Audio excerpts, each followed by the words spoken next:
Po Sloveniji že nekaj časa kroži mit, češ, da se mladi z narodno-zabavno glasbo ukvarjajo predvsem zaradi denarja.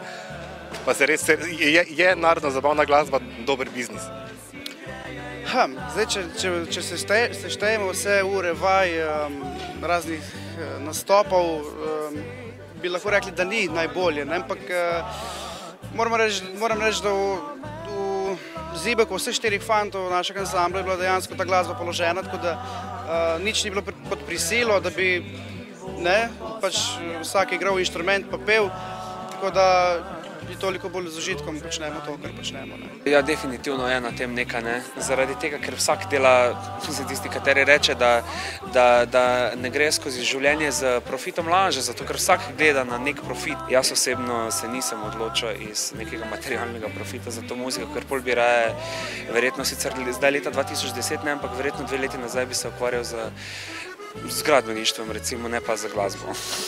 No, nekaj zaslužka je že v tej glasbi, to je dejstvo, ampak da bi pa počeli samo zaradi evrov, pa ne verjamem. Na vse zadnje, če pogledate, koliko je teh mladih, koliko je tudi akademsko izobraženih mladih, ki se recimo odločajo za narodno-zabavno glasbo, saj niso to sami laiki, se pravi, fante in dekleta hočejo to početi tudi profesionalno, kar se mi zdi super, Katera zmaga je to zdaj že za nove spomine? Ja, že kar nekaj jih je bilo, ampak sicer na Polki Valček še ne, tako da je toliko bolj slajše letos, res super. Pojete o Fič Firiču, Nočnem ptiču, pa ste novi spomini res Nočni ptiči in če, kako to komentirajo vaša morebitna dekleta?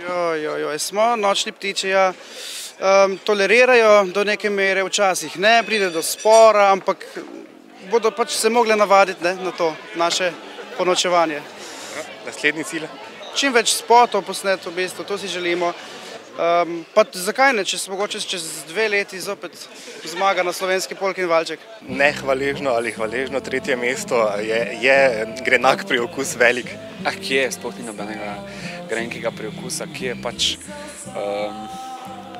Zasedel sem 3. mesto, dobil sem 3400 glasov in jaz mislim, da to ni, da v bistvu ni nobenega razloga za to, da bi imel karkoli grenkega na jeziku. Ta komad se mi je super izšel, že ko smo ga delali z Igorjem Podpečanom pa z Vero Šolinc, zato ker sem dejansko je bil namen zelo iskren in je dejansko bil komad, ki je napisan mamam in to je v bistvu to je ta tematika, ki nikoli ne more biti odveč. Letos pa ste se s Polko in Valčkom malce izprsili, Ja. Gospodarsko razstavišče.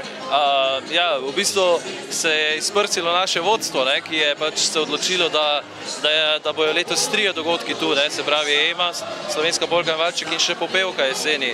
Zdaj pa se zadriva še malce proti maju. Eurosong boste komentirali, že pakirate svoje tople puloverje za Oslo. Ja, menda bo komaj 5 stopinj.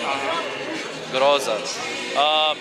Zime imam pa letos res dovolj, res. Ampak dobro, vsi tako ali tako mislijo, da gremo tja na dopust, glede na to, da bomo 14 dni, ne gremo na dopust, res, ker ni časa. Zaprti bomo v dvorani oziroma v tiskovnem središču, saj lani v Moskvi je bilo tako, lani sem videl 1 dan Moskve, če bom letos 2 dni Osla, bo super.